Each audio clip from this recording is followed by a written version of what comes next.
Boldwood presents Blood Pact, written by Heather Atkinson and read by Angus King. The moral right of the author has been asserted. This performance is owned by Boldwood. Chapter 1. Jamie Gray felt the satisfying crunch of bones breaking beneath the force of his fist, and his opponent staggered backwards, hands instinctively going to his damaged nose. Jamie took the opportunity to deliver a kick to the side of his head, and his opponent was knocked sideways, hitting the bloodied canvas hard. A cheer went up from the assembled crowd as the referee counted out the fallen fighter, who was groaning in pain. When the countdown had ended, the referee grabbed Jamie's right arm and raised it aloft, indicating he was the winner. The spectators filling the warehouse on a quiet industrial estate in Glasgow revelled in these bloody matches, which was why these fights had to remain underground. 2 fighters had died on this very canvas in the last year. It was a relief to Jamie that neither of those deaths were on his conscience. He could hear his 3 best friends cheering at the foot of the ring, no doubt celebrating the nice wad of cash they'd made by betting on him. The referee released Jamie's arm after growling a congratulations in his ear, and he jumped out of the ring, wiping the sweat from his brow, body aching. "Congratulations, man," Digger grinned. "That was a hell of a fight." Jamie grimaced when his friend gave him a bear hug, crushing him with his enormous muscles. He breathed a sigh of relief when he was released. "Aye, I was a bit touch and go there for a while," said Gary, the most rotund of the 4 blood brothers. "But I made for a bloody exciting fight." "Tony will be pleased," commented Logan, who was the most serious member of their group, "which is always good." "Aye," replied Jamie. "I hope it's the last fight she asked me to do for a while, unless she gives me a real challenge," he added with a wicked grin.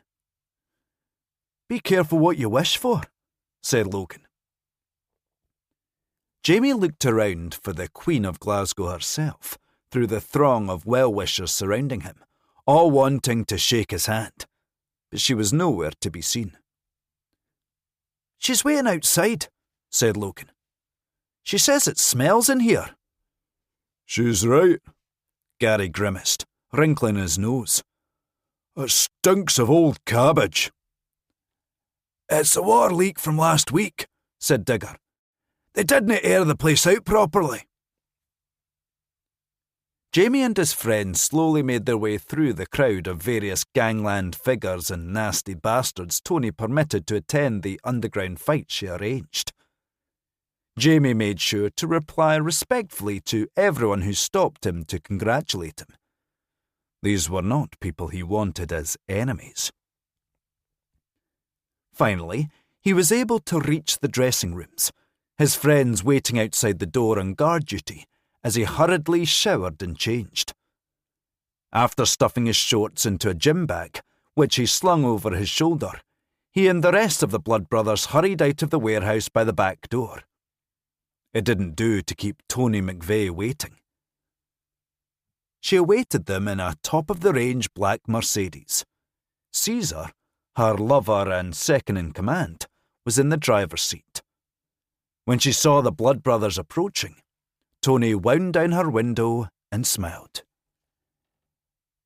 "Congratulations, Jamie," she said. "I knew you could beat Barry the Beast, despite his impressive record. His brute strength was useless in the face of your speed." "Aye, cheers," he replied. "Bask in your victory, because there won't be any matches for a while." "Really? Why?" he replied. "An issue has arisen that means I need to keep everything as quiet as possible," replied Tony, enigmatically. You mean an issue with the fights or something else? If you need to know, I'll tell you, she said, black eyes turning even blacker. Her gaze cleared, and she smiled, although it was a cold, empty gesture, devoid of any real human emotion. Tony delved into her handbag and produced a thick roll of notes. Your share of the winnings, she told Jamie, before tossing it to him. Cheers, he said, catching it in one hand. I'll be seeing you all again soon, boys. I may have something else I want you to look after for me.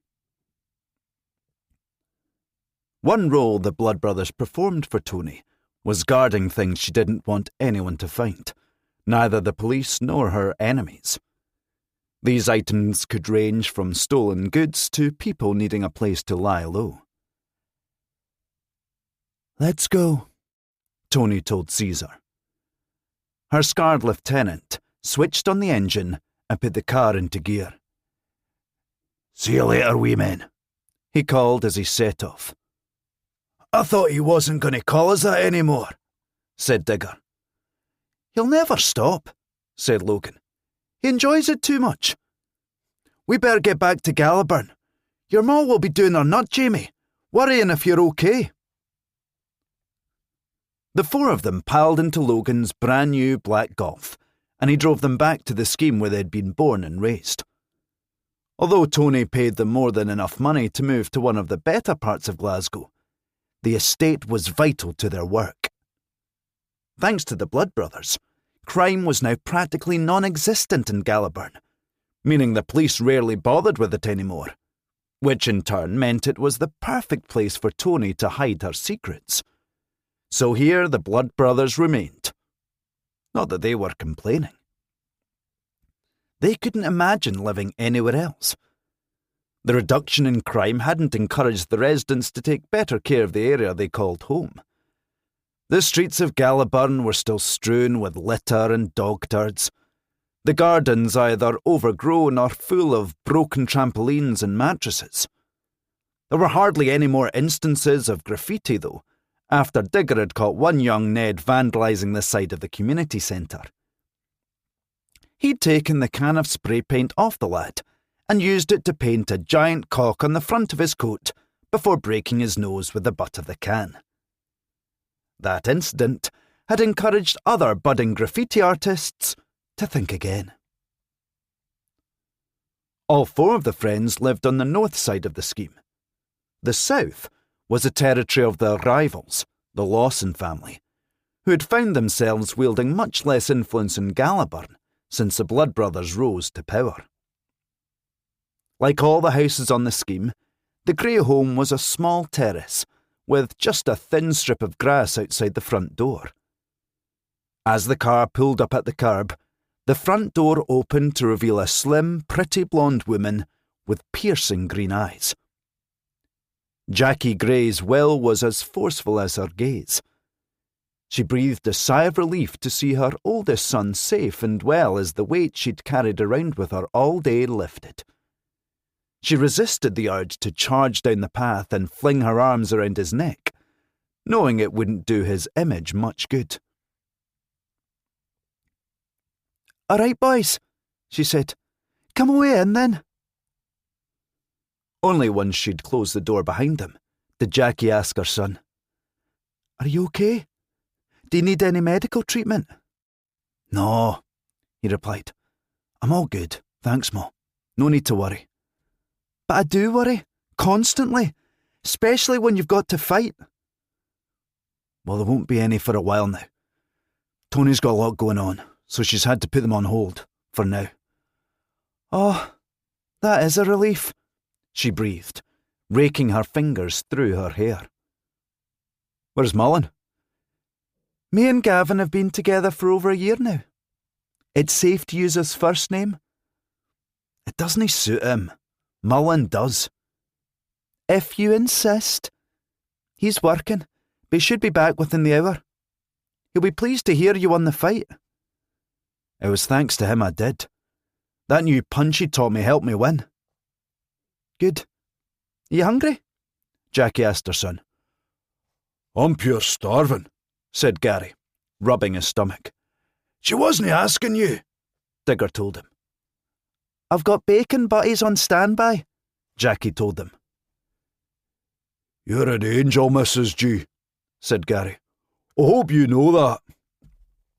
It has been mentioned before, she said, with a fond smile. Jackie placed the enormous plate of sandwiches on the small kitchen table and watched the four of them take a seat and tuck in. Ever since she and Gavin had got back together, she'd been in a perpetually sunny mood. After discovering her new boyfriend had been paid by their enemies to spy on her family in his role of private investigator on behalf of Cameron Abernethy, she dumped him like a hot potato. But she'd come to realise that he genuinely loved her, and that she hadn't just been a mark to him. So, eventually, she'd given him a second chance, and they'd been blissfully happy ever since. The front door opened, and in strutted Charlie, Jamie's 13-year-old brother. He seemed to have grown up overnight, and the little boy had been replaced by a leery teenager who was obsessed with his appearance and girls. He entered with two of his friends, the three of them looking very smart in neatly ironed shirts, their hair gelled. It's the wee men, Digger grinned, making the three of them pout. Are you off somewhere special? There's a party at Dale McCurdy's house, replied Charlie in his deep voice, which had broken a few months ago. His sister's going to be there. Aye. Emily's a cute wee lassie. You'll knock her dead looking that smart. Thanks, said Charlie, flatly. Do you want something to eat before you go? Jackie asked Charlie. No thanks, Ma, he replied. There'll be food at the party. Can I have a can of lager? He said, spotting the cans on the table. No, you can't. You're only 13. Jamie was drinking at my age. No, with my permission he wasn't. And if you come home drunk from this party, I will raise holy hell with the McCurdys, and you don't want that, do you? Charlie sighed and shook his head. No, Ma. That applies to all three of you, she said, giving his friends a hard look too. Yes, Mrs. Gray, they chimed in unison. Charlie sighed, shoved his hands into his jeans pockets, and looked down at the floor, embarrassed about being chastised in front of his brother and his friends. Although he'd never told Jamie, he was immensely proud of his older brother, who was a man to be respected, and their family no longer had to worry about money. Plus, as Jamie was the most feared person on the scheme, that gave Charlie himself a lot of kudos, as everyone was always keen to ingratiate themselves with him. He was often asked if he was going to join the Blood Brothers when he was older, but already Charlie knew that wasn't the life for him. He couldn't fight like Jamie could. Truth be told, he didn't have a violent bone in his body. Criminality wasn't for him. But he still admired Jamie for his own abilities and his quick, clever brain. Everyone knew that if it hadn't been for Jamie, the Blood Brothers wouldn't be where they were now. Good, said Jackie. Well, away you go then. And I want you back by 10 o'clock, Charlie, okay? She called after him, as the three boys headed to the front door. She sighed. I do worry about him. He'll be fine, said Gary, through a mouthful of bacon and bread. He's Jamie Gray's wee brother. No one's going to lay a finger on him. It's not other people I worry about. It's drink and drugs.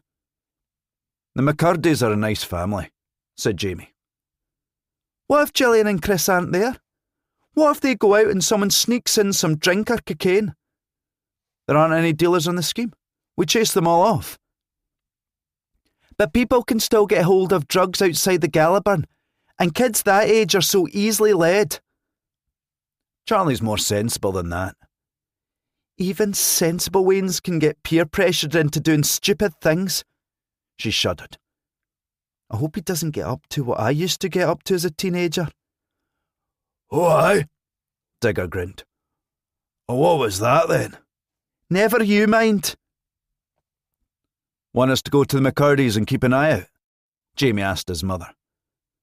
That's kind of you to offer, sweetheart, and I'm tempted to say yes, but I couldn't do that to him. It would only embarrass him having his big brother watching over him.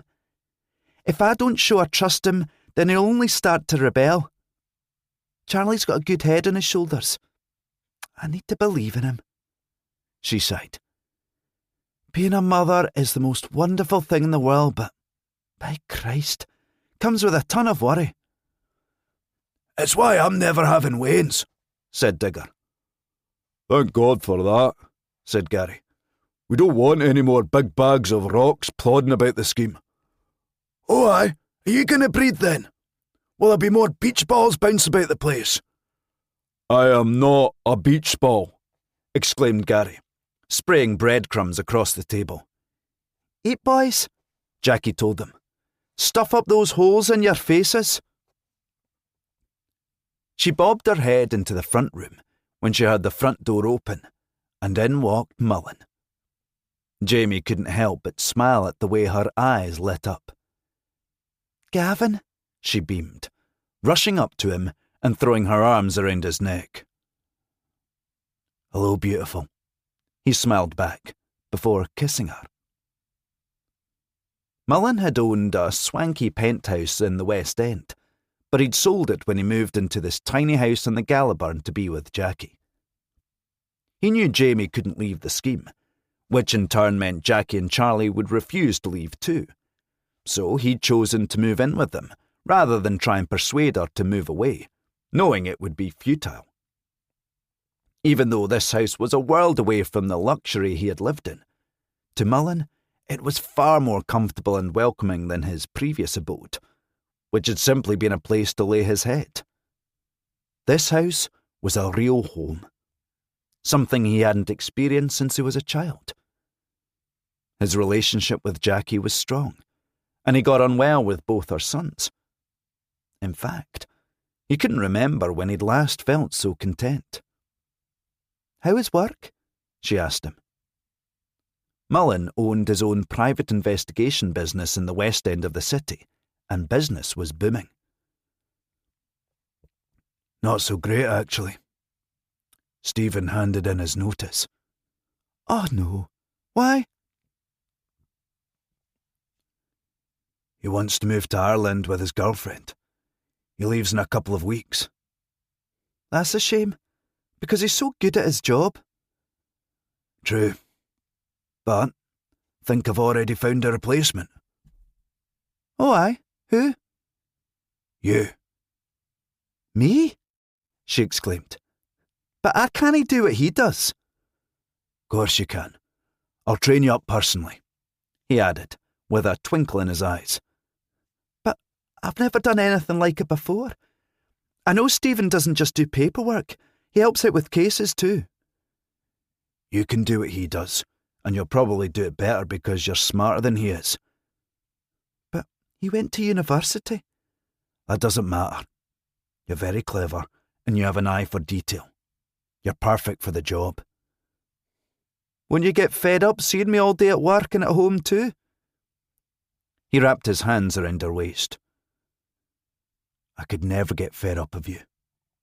I miss you when I'm at work, so it would be a dream come true to be with you there too. Jackie beamed and kissed him. Oops, sorry, said Gary, when he walked into the room, spinning on his heel and heading back into the kitchen. No, it's okay, Gary, love, said Jackie. Gavin's just offered me a job working at his agency. Doing what? He scowled at Mullen. You better no be hiring her as a cleaner. Certainly not, he replied. Stephen, who runs my office, has handed in his notice, and I think Jackie would be perfect for the job. Gary's frown turned into a smile. Oh, that's all right then. Hey, Jamie, he called in the kitchen. Your ma's going to work as a private investigator for Mullen. I haven't accepted yet, she said, as the rest of the Blood brothers piled into the living room. How no? Said Digger. You'd be good. Well, it's a full-time position. I'm worried about you and your brother, she told Jamie. We'll be fine, he replied. I'm a grown-up now. I can cope. And Charlie's already so independent.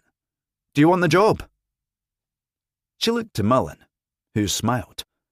Jackie nodded and turned to her son. I do. It would be so interesting. Then go for it. You spent years putting me and Charlie first. Now it's your turn. Great. Thanks, son. In that case, I accept, she told Mullen. Great, he beamed, before hugging her. Oh, that's sweet, said Digger, blushing when his friends all grinned at him. Chapter 2. Cameron Abernethy brooded in his cell in Barlinnie prison, running his hands through his dark hair, which was a lot sparser and greyer than it had been when he'd first been banged up a year and a half ago. He'd put on half a stone in weight, and his skin was starting to get that awful pasty grey prison pallor.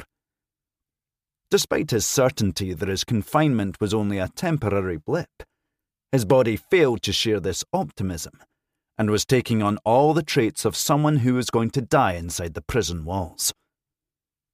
After Natalie, the private investigator he'd hired, had failed to find his daughter Allegra, whom he'd been locked up for supposedly murdering, he'd hired another 3 investigators, who had similarly failed. The frustration was starting to take its toll on his physical and mental health, because he knew Allegra was out there somewhere alive and well, and her scheme rat lover knew exactly where she was. But Cameron simply couldn't get hold of the proof. Now, he had moments where he thought it might be better if he just accepted that this was his lot, and he should start getting used to the idea of spending the rest of his life in prison. But he had to remember that he was Cameron Abernethy, and he never lost.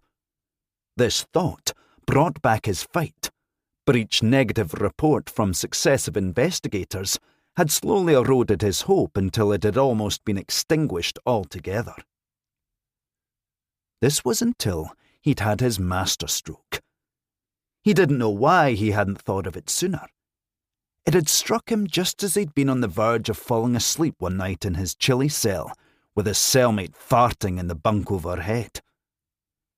Tracking down Allegra wasn't working, so he needed to put the pressure on the one person who knew where she was, Jamie fucking Gray.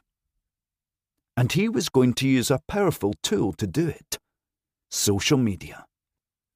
He'd have some of his people leak a story onto every social media platform in the country that Allegra was still alive, and she'd set up her own father for murder. The majority of people might be sceptical. They might even scoff. But no doubt there would be someone who believed it, or thought there was more to the story than they'd been told. The rumour would be circulated, and in no time the media would pick it up. Jamie Gray would find himself being questioned, and if the people demanded it strongly enough, the police might even be forced to look into the allegations. Cameron had got a solicitor to forward his theory on to the Scottish Criminal Cases Review Commission, along with the photograph Natalie had found in Italy of Helen Wilkinson, who he strongly suspected was Allegra. But they'd refused to do anything about it, seeing it as a cynical ploy on Cameron's part to get himself out of prison. He knew a social media campaign was a long shot, but he was getting desperate. Cameron had always despised social media. He couldn't believe anyone wasted their time on such nonsense, but now it seemed it was the only possible ally he had left. Cameron sank onto the edge of the bed and dragged his hands down his face, which was becoming increasingly haggard and lined. He had to get out of the shithole before all hope was extinguished forever. At least he now had a bit of privacy. His cellmate, Derek, was at his psychology class. That prick took every class going, saying it helped pass the time. The only problem was the idiot was too dumb to keep up, and usually ended up throwing in the towel after a few weeks, which would always send him into a spiral of depression that would lead to him sobbing in his bunk at night, disturbing Cameron's sleep. Not that he'd had much of that lately, with the constant worry of never getting out of Barlinnie. He tutted when a prison officer walked in. "Don't you ever knock," growled Cameron. The prison officer's lip curled with disgust. "What do you think this is? The Hilton? If you hadn't killed that pretty wee lassie of yours, then you wouldn't have given up your right to privacy." "I didn't kill her," he snarled. "She's out there somewhere alive." "Aye, all right. You've got a visit, so get a wriggle on." "But I don't have a visit booked for today." "You do now, so hurry up." Intrigued, Cameron followed him out of the cell and through the maze of corridors, which were never quiet. Cameron hadn't appreciated silence until he'd been banged up. Now he'd give half his fortune for just an hour's peace, absent the sound of angry yells, despairing sobs, and the constant clang of doors. To his surprise, he wasn't led to the visit centre. Instead, he was taken into a quiet room inmates used for private interviews with solicitors or police officers. It was where you came when you didn't want to be overheard. A man was already waiting for him, sitting in one of the chairs at a cheap plywood table. It took Cameron a moment to realise it was his slimy son Fenston. Only this wasn't the Fenston he remembered. His only son hadn't bothered to visit him in months, and the change in that time was startling. The nervous, fawning creature that had curled in on itself every time his father walked into the room was gone. Fenston sat tall and straight, and with the confidence of a man who is finally free of all his childhood neuroses, thanks to his father's absence. "You arranged this meeting?" Cameron demanded of his son. Fenston nodded and gestured to the chair at the table opposite him, his sleeve riding up to reveal the very expensive Omega watch on his wrist. Cameron sank into the chair, which creaked beneath his weight, not taking his eyes off his son.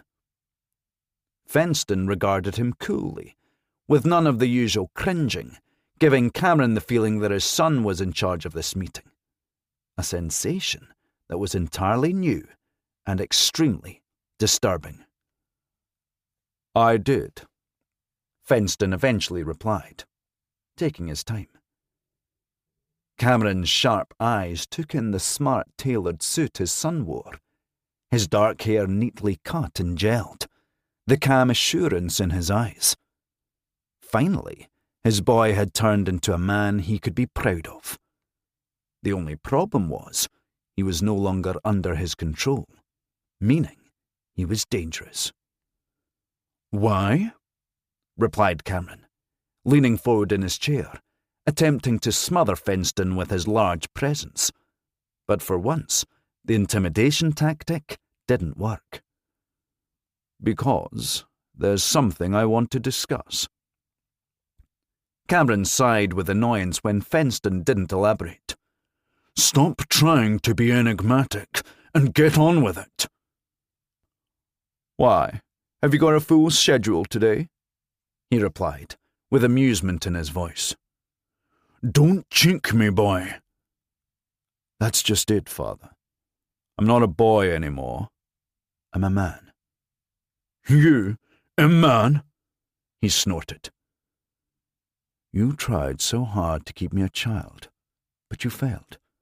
And finally, I've come into my own power." "Power? How can someone who used to piss the bed on a regular basis even know what power is?" Fenston's eyes flashed, not with the anguish or hurt Cameron hoped to inspire, but rather with a dangerous, annoyance. I'm a far cry from what I was, but if you don't realize that, that's fine by me. It will only make it easier to defeat you. Defeat me? Cameron laughed. Are you on crack? No. I don't take drugs. In fact, I don't smoke or even drink alcohol anymore. Addictions make you weak and turn your brain to mush. My brain has never been sharper. I'm here to tell you that I'm taking all the businesses from you. You can't possibly run them while you're locked up. You arrogant little bastard! Barked Cameron, eyes blazing. Who the fuck do you think you are? Fenston was unmoved by this show of anger. I'll tell you who I am, shall I? I'm the person who's kept your businesses going since you were locked up and seen off all your competitors. What competitors? Turner McVay for a start. She's been circling us like a shark, but I fended her off, for now. But she'll be back. That bitch, Cameron hissed. She's always wanted what I have, what I spent my life building up. There are others, but she's the most dangerous. But it's not just that. The board of directors is sick of having to defer to someone who's going to be stuck in here for life. They want someone on the outside, someone who can actually contribute and make the big decisions. And that person's you, is it? Yes. Cameron threw back his head and laughed. The sound deep and booming, but chilling, because it was devoid of any genuine humour. He glowered at Fenston, thick black brows meeting as his forehead creased. It's not wise to challenge me, boy. I've steamrollered over everyone who's got in my way in the past, and the fact that you're my son won't stop me doing the same to you. I already know that. You murdered your own daughter, and I know Allegra meant more to you than I ever did. I did not kill Allegra. The little bitch set me up. Yes, of course, said Fenston, sarcastically. I admit, we did get into a fight over that fucking scheme rat fiancé of hers, but I did not kill her. Why is that funny? He thundered, when Fenston's lips twitched. You forget, Father. I lived in the same house with you and Allegra my entire life, and I heard you threaten to kill her countless times if she failed to come home on time or didn't answer a phone when you called, as well as plenty of other trifling things, which is why it came as no surprise when you actually did it. But I didn't do it! Exploded Cameron. There was a jingle of keys, and the door opened to reveal the prison officer who'd escorted Cameron. Everything okay in here? It's fine, Mr. Barker, replied Fenston, with a smooth smile. If you're sure, Mr. Abernethy, replied Barker, with much more respect than he'd ever addressed Cameron. I am. Thank you for your concern. Barker nodded and left, locking the door behind him. That prick's on your payroll, isn't he? Cameron demanded of his son. Just one of many, he replied, with a sly smile. Mr. Barker's an intelligent man, and knows which side his bread's buttered on. The threat wasn't lost on Cameron. He knew his son was telling him that he had contacts in prison who could make life very difficult for him, if he so chose. What do you want? Complete control of the company. In return, I'll make life as comfortable for you as possible in here. I'll get you a single cell, and all the creature comforts you could ever want. The only thing I want is my freedom. Can you get me that? No, because you murdered my sister. Don't give me that. You never cared about her. I did once, when I was young. But you soon schooled that out of me. Love is weakness. That's what you always told us. You pitted me and Allegra against each other because you were afraid of us becoming allies and overthrowing you. You took our relationship from us." Cameron's lip curled. "Don't tell me you're suddenly getting sentimental." "How can I?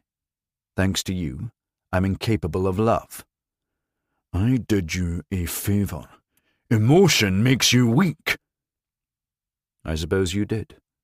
Which is why I don't feel the slightest pang of regret about ousting you from the business."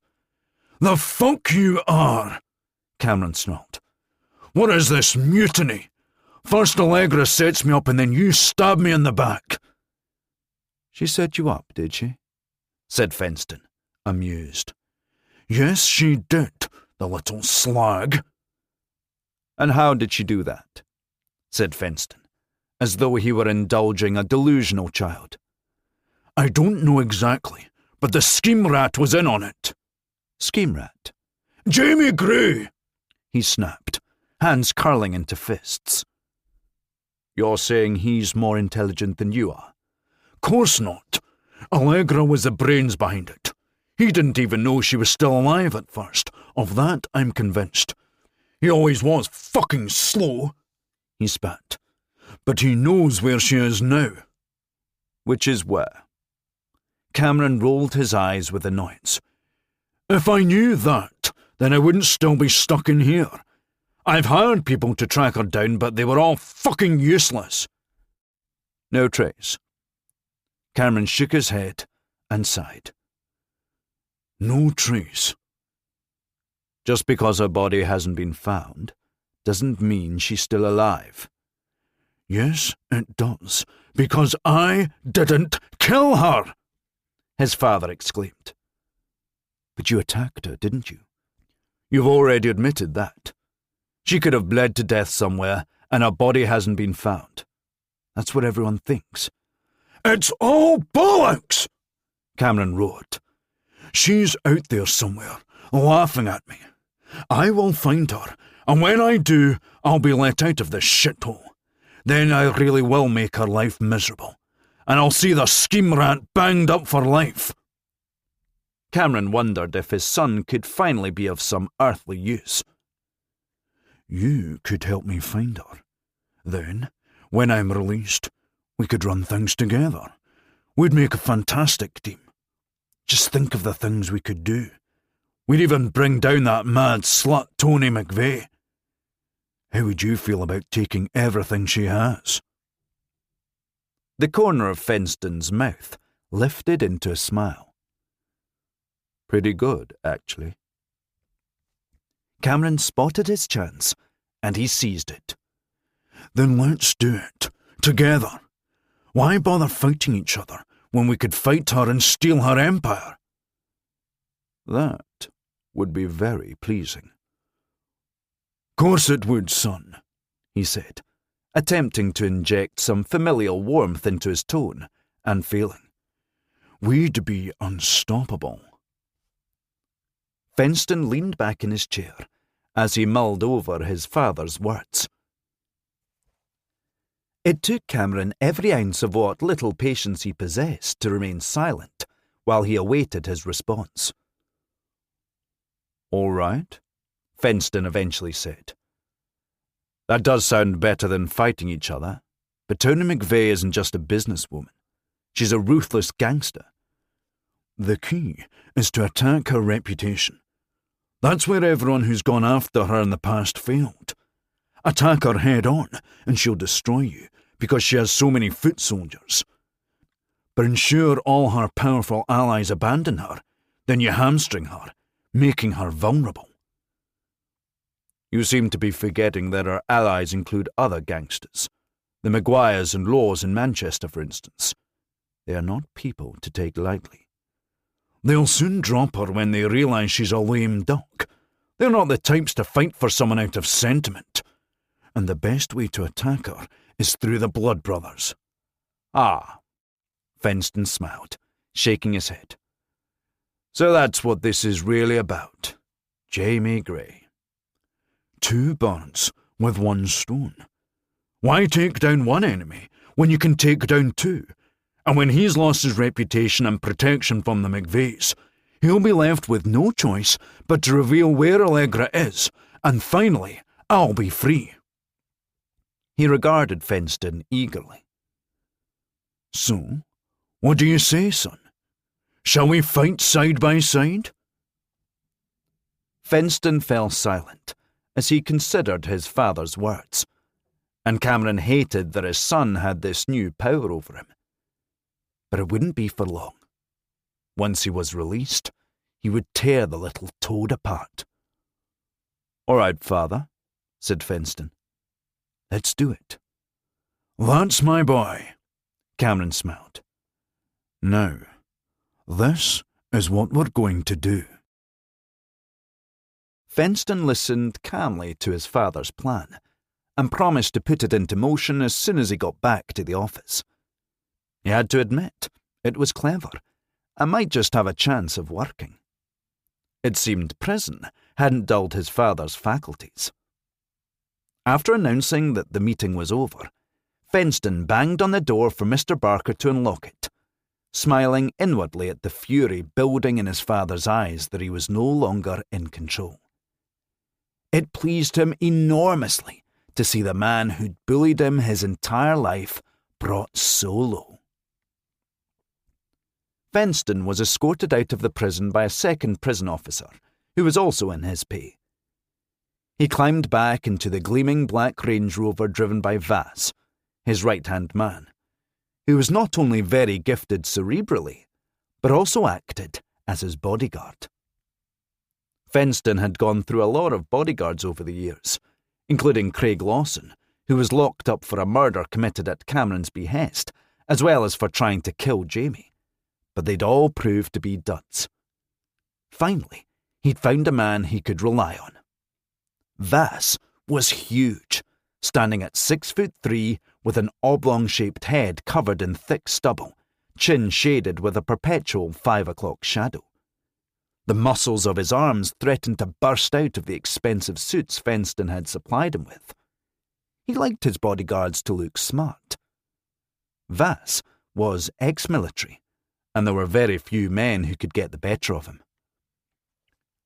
"How did it go, sir?" said Vass respectfully, his voice deep and clipped. "Very well," replied Fenston, pulling on his seatbelt. "He behaved as expected. He tried to get me to work with him to take down Tony McVay, so he thinks I'm on his side, which suits my purposes for now. It enabled me to get out of him what I really wanted to know. He genuinely thinks Allegra's alive." "That could make life awkward, sir," said Vass, starting the engine. "Indeed it could. If she's found, then he'd be released from prison, and I can't have that. Not until I've finally gained control of everything. Do you want me to look into it?" "Yes, please, Vass. If anyone can find her, you can. Jamie Gray undoubtedly knows where she is, but he won't tell, not without serious persuasion. And Tony McVay would take umbrage if I touched him. We need to tackle this very carefully." "And if Allegra is still alive?" "Then we need to make sure she disappears for good. My father cannot be released, and I don't care what price I have to pay to keep him inside." Chapter 3. Allegra reclined back into the soft, comfortable couch and put her feet up on the footstool, enjoying the warmth from the open log fire. After hiding out in Italy and then Spain, she decided to exchange the sun for snow and was renting an adorable log cabin in Norway. She loved the sun, but she was finding she was enjoying curling up before cosy fires drinking hot chocolate just as much. "I knew you'd win," she smiled as she listened to Jamie's eager voice on the other end of the phone. "No one can beat you." "There's always someone bigger and harder," he replied. "One day I'll meet my match." "Don't say that, babe. I worry about you enough as it is. At least you won't have to do any more fights for a while." "There is that. But why doesn't Tony want the fights to go ahead? It must be bad if it's worrying for her. But I don't see who's left to challenge her, not after we smashed the Thompson and Gordon families. I hope they've been behaving themselves? Aye, they've no made a peep. I just don't see who else it can be. Maybe it's her allies in England, the McVays and Laws. Christ, I hope not. Any sign of your father? No. Tony's people tore apart the south side of the scheme looking for him, but he was long gone. I hope he's done the sensible thing and left the country. But I get the feeling he's still lurking somewhere. What will you do when he does turn up? I'll let Tony deal with him. I want nothing more to do with him. Allegra recalled the terrifying memory of Jason Gray pointing a gun at his own son. I don't blame you. Anyway, enough about me. How are you? Good, thanks. Apart from missing you like mad. It's been 4 months since I last saw you. It's awful. I know, babe. It's killing me too. Mullen had arranged for Allegra to sneak back into the country on a false passport, and she and Jamie had met up in Cardiff, where they'd spent 3 blissful nights together, before she'd had to fly back to Norway. Maybe I could have another word with Mullen, continued Jamie. See if there's anything he could do. Or you could come out to me. You mean permanently? I do. I would love that. But the problem is Tony. She won't just let me up and leave. If I did, she'd take out my friends and family. You could tell her I'm still alive. Are you serious? I am. I'm so tired of this, Jamie, and she might be the only one who can help us be together. I'm not sure that would go down very well. She doesn't like being lied to. You've not lied to her. You've just omitted to tell her a few facts. To her, that'll be the same thing. I have to tread so carefully if I want to keep my eyes on my head. Are you sure you've not changed your mind about leaving the UK to be with me? God, no. I would never do that. Being with you is my dream. Allegra smiled at the passion in his voice. She often worried that he'd change his mind and dump her. He was a handsome man with women throwing themselves at him all the time. Good, because it's still mine. It always will be. We made a blood pact, remember? Allegra looked down at her hand and saw the thin scar cutting across her palm. Jamie had an identical scar in his hand. How could I forget? She smiled. Nothing can break it. I swear to you we will be together one day, and hopefully soon. I just need to figure out how to do it without getting arrested or killed. Maybe you're right and the boss lady can help us. Do you really think I should tell her? I mean, I will if you want me to. I'll leave it to your judgment. If you really think it's too dangerous, then don't do it. I won't risk losing you. But if you think it might work, then go for it. If anyone can convince her, you can. All right, I think I might go for it.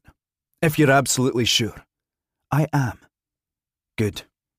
In the meantime, I'll speak to Mullen about you coming for another visit. That would be great, she said, tears welling in her eyes. There was a pause before Jamie said, Are you okay? Yes, It's hard sometimes being on my own. Do you have any friends out there? No big attractive blonde ski instructors, I hope. Well, there is one. She's called Anita. That's all right then, he said. I have people I can talk to and have a laugh with. But I can't be myself with them. I have to be Monica Murray. Hang in there, babe. I'll sort something out. I promise. I know you will. Just talking to you helps so much, and I appreciate you calling me every day. I'm sorry if I sound whiny. You don't. Not ever. You're handling it so well. If I were you, I'd be going out of my mind. I will sort something out, I promise. We'll be together soon, and I'll never leave your side again. Allegra took a deep breath before replying. She certainly wasn't a woman who was prone to tears, but they'd often been close to the surface lately. Being in hiding alone for so long was starting to take its toll. "I can't wait," she replied, glad when her voice came out calm and strong. She didn't want him to worry any more than he already did. "Me neither," he replied, his voice warm and full of emotion. There was a murmur of deep voices in the background. "Sorry, sweetheart, I've got to go. The lads are here. We're going out on a job." "Okay," she said, heart sinking. "Nothing dangerous, I hope?" "Nope, just run-of-the-mill stuff." "Good," she replied, although she knew she'd still worry. "I'll talk to you tomorrow then?" "Aye, you will," he replied, the grin in his voice making her smile. "Bye, Dangerous." "Bye, Princess." Allegra hung up, sighed and tossed the phone onto the couch. She picked up the glass of red wine and gazed into the flames. She'd been hitting the drink a little too much lately, and she resolved to cut back. The last thing she wanted was to become an alcoholic mess.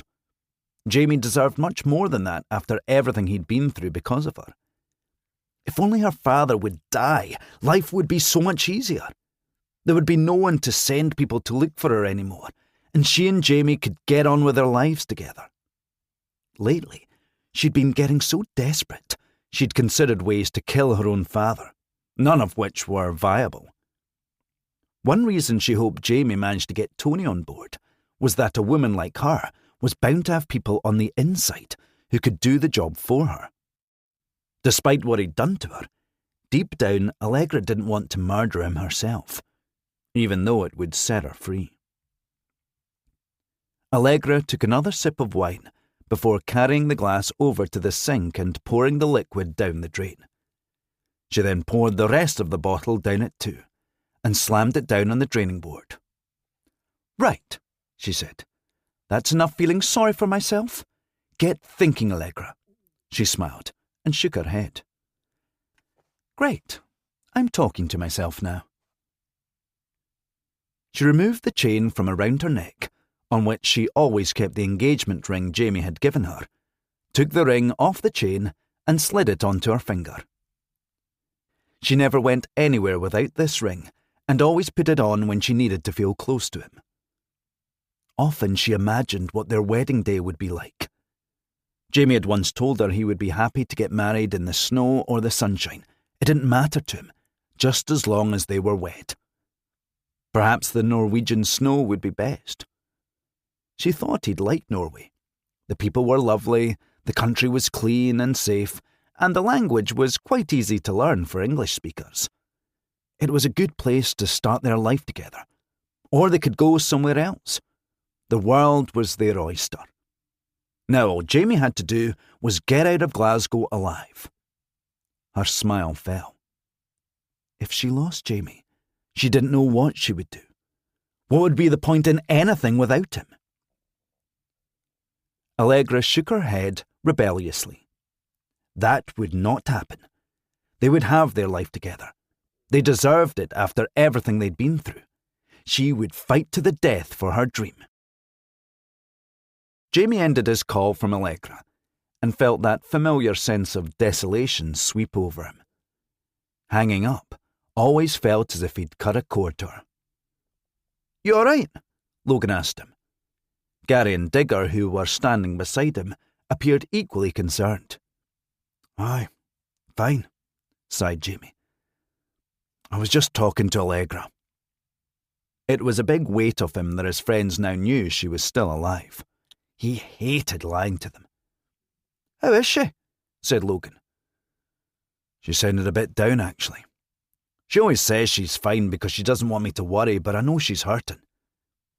"She's strong. She can handle it." "I know, but..." Jamie dragged his hands through his thick black hair. "Christ, I wish I was with her. It must be bloody horrible for her out there all alone, having to pretend to be someone else all the time. If I was with her, it would take the pressure off. There'd be one person she could be herself with." Logan patted his shoulder. We'll work something out. Course we will, said Gary. It won't be long now. Jamie nodded, wearily. Anyway, what's up? You lot charged in here like your shirts were on fire. It's all over Facebook, announced Digger. What is? A rumour about Allegra. What rumour? Demanded Jamie, body tensing. That she's no deed. All the blood drained from Jamie's face. It's all over Facebook, Twitter, Instagram, every social media platform, said Logan, producing his phone and bringing up his Facebook account to show him. It spread too fast, too quickly for it to be one person. Jamie snatched Logan's phone from him and frantically read the post that said the police suspected Allegra Abernethy was still alive, and it was all a plot cooked up by Allegra and Jamie to get Cameron out of the way so they could get their hands on his money. This is Cameron, he said. He has lots of people working for him. He's got them to spread this crap. Well, said Gary, technically it's no crap because she is still alive. I mean, the police aren't investigating, though. They think she's dead. Christ, Jamie breathed. Soon the newspapers will pick it up. There's always shite circulating on social media, said Logan. A few people might pay it some attention, but then it'll die down again, especially when everyone realises you haven't got a penny of Cameron's money. Jamie's dark eyes turned jet black. I'd love to wrap my hands around that bastard's fat neck and squeeze until he stopped breathing. Gary, Digger and Logan all glanced at each other as their friend lost himself in his dark thoughts. We've had an idea, said Logan, breaking the uncomfortable silence. Jamie shook himself out of it. Why? We give him a dose of his own medicine. We get everyone on the scheme to start circulating what we want on social media. Something like Cameron's losing his mind in prison and keeps talking to the ghost of his dead daughter, or he's desperate to get out of prison and is willing to tell any lie to do it. Jamie visibly brightened. That's a great idea. The best thing is, he'd have to employ an entire army of people to counteract our rumour, with everyone on this scheme who'll be willing to help. He'd have to bankrupt himself. It just goes to show that he's never going to give up. My biggest worry is what Tony will think of these rumours. I'm sure she's already suspicious. What if she asks me about Allegra? Then you might have to tell the truth, and I hope she doesn't take out your eyes, said Digger. Thanks. That makes me feel a lot better, said Jamie, sarcastically. She's the only one who can really deal with Cameron. She's always wanted his businesses, said Logan. You could use that. So, you think I should go to her with this? Said Jamie. His friends all nodded. There's no choice, said Gary, gently. I suppose. It's funny, actually, because I was just discussing telling Tony with Allegra, and she agreed I should. I want to talk it over with my ma and Mullen first, though. Are you sure you should tell Jackie? Said Logan. She'll only worry. If she finds out, she'll kill me for not telling her. True. I'll ask them tonight when they get home.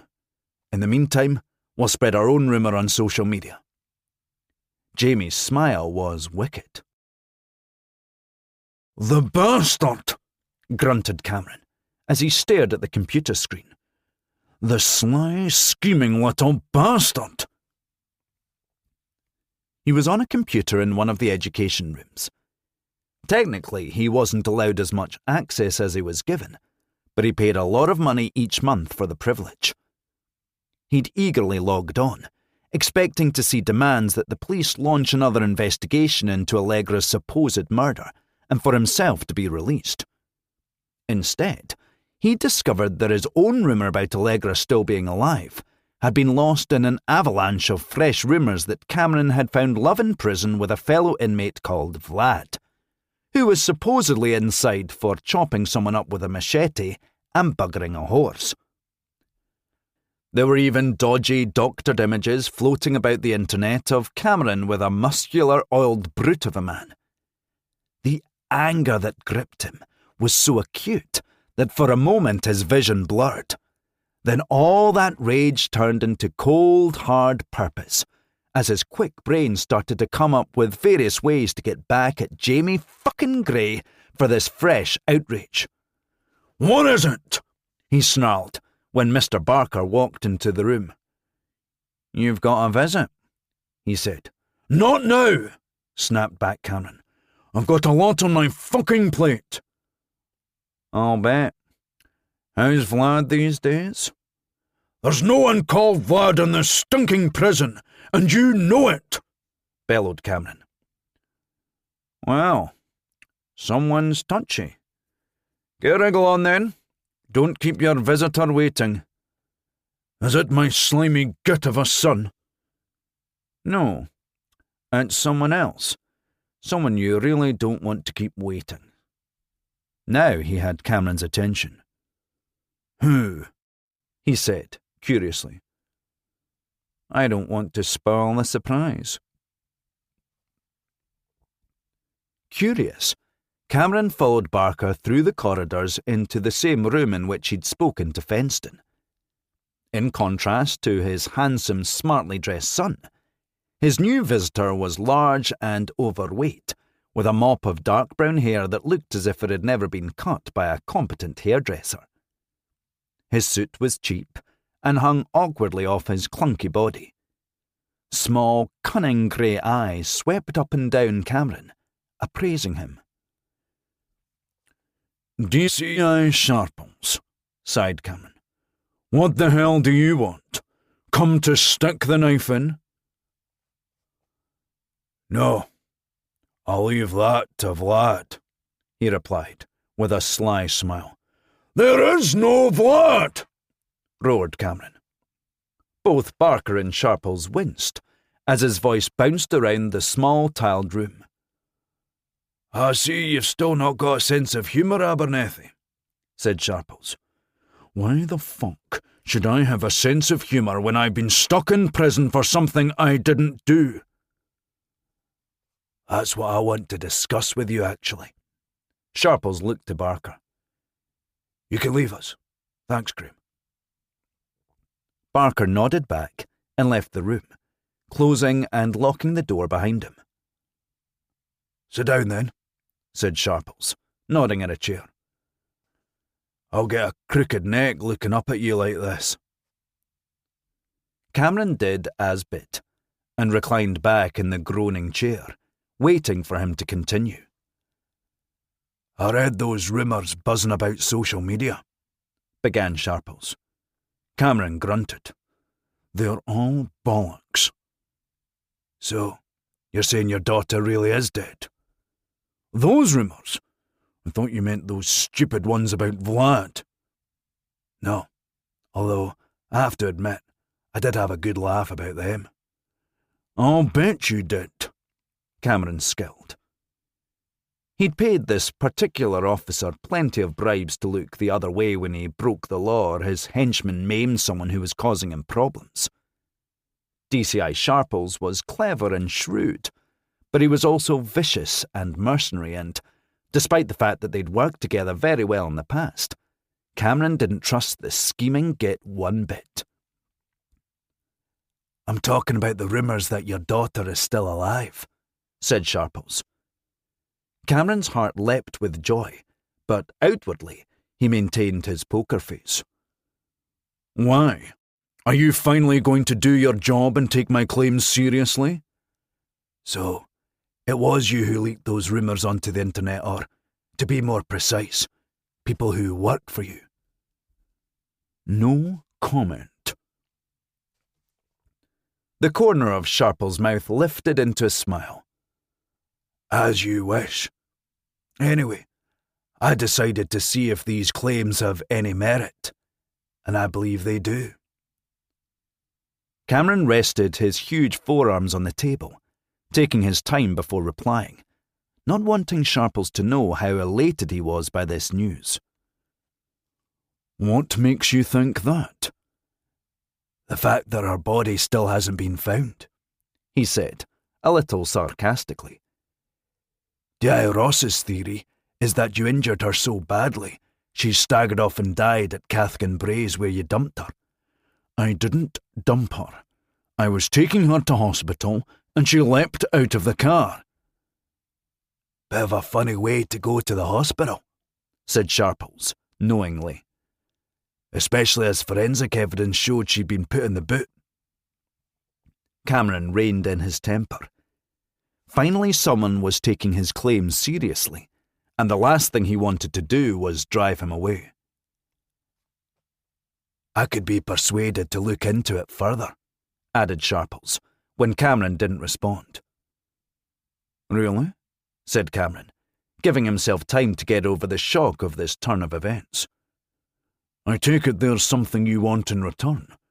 You're not just doing it out of the goodness of your heart.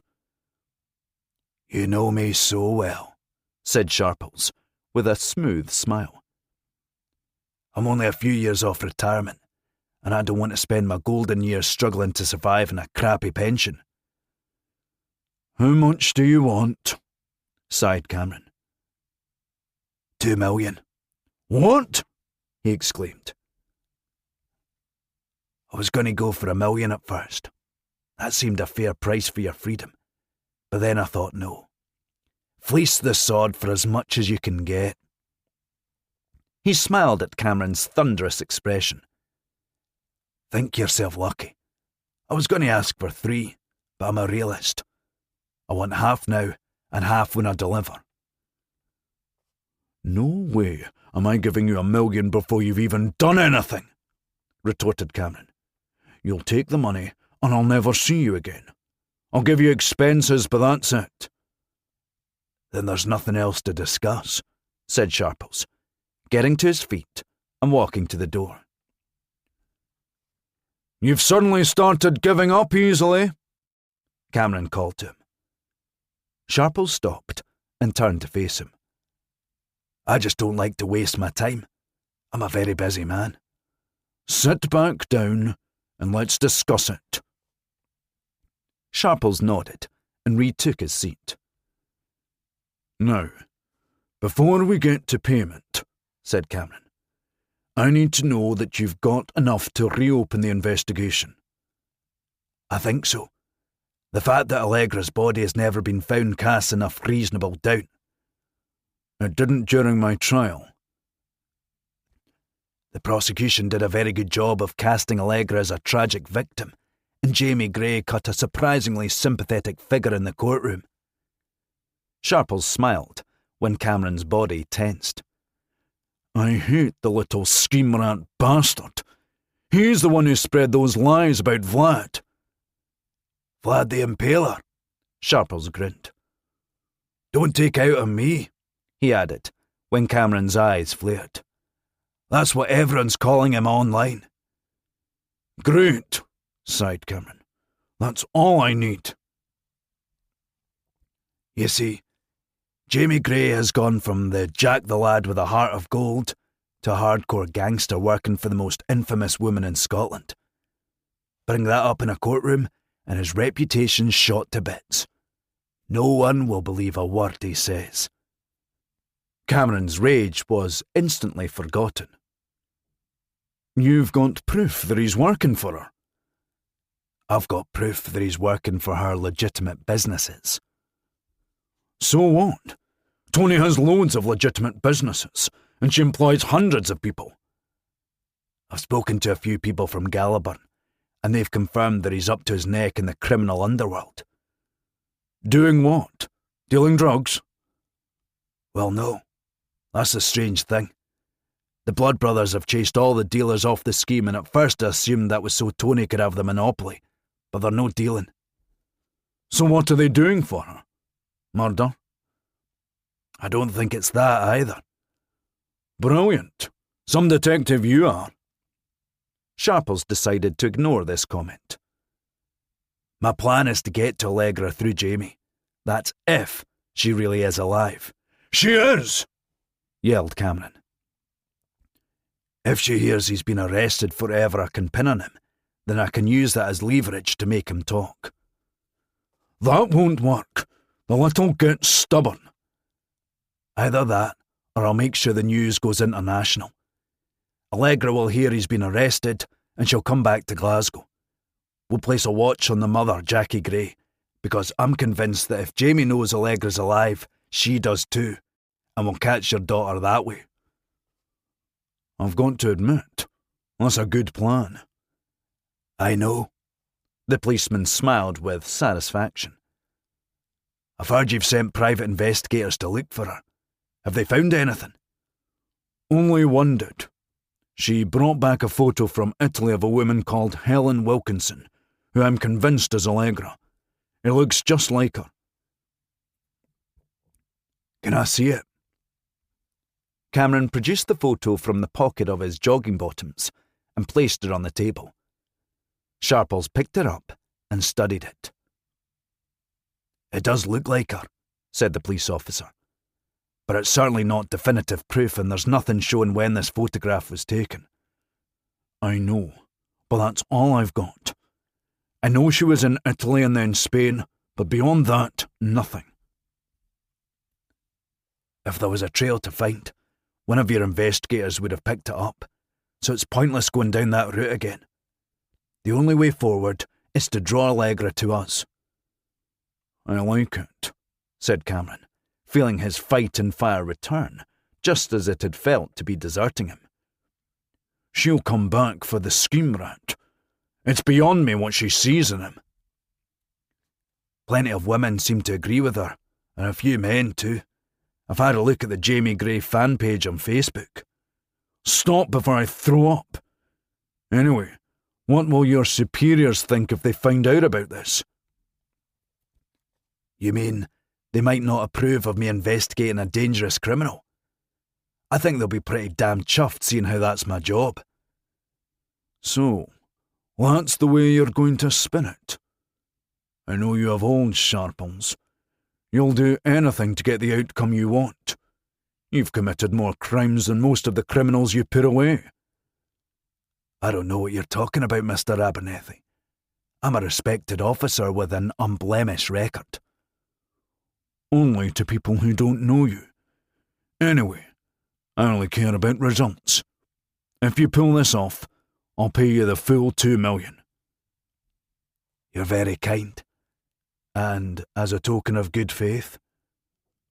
Will 100 grand do you? Very nicely. Thank you. How shall I pass on my account details? Contact my solicitor. He'll sort you out. I certainly will. You still using the same solicitor? I am. When will you get started? Immediately. I've got an interview with Craig Lawson next. I won't tell him about our little arrangement. I'm just going to tell him that I'm after bringing down Jamie Gray. Why do you want to talk to that backstabbing snake? Because he's head of the Lawson family, the Blood brothers' main rivals, and I think he could point me in the right direction. He won't talk unless you give him something first. Isn't revenge enough? Not for him. He's as desperate to get out of prison as I am. Just leave him to me. I've spent my entire working life dealing with creeps like him. I know what buttons to push. He'll try to convince you that I'm not to be trusted. He doesn't need to convince me. I already know that, Mr. Abernethy. The only difference is you're rich and he's not, which is why you're useful to me. Don't underestimate him. He's very intelligent. He can't be that intelligent. After all, he's stuck in here. Sharples smiled at Cameron's glower as he got to his feet. As ever, it's been a pleasure doing business with you, sir. I'll keep you informed. Cameron watched Sharples leave the room.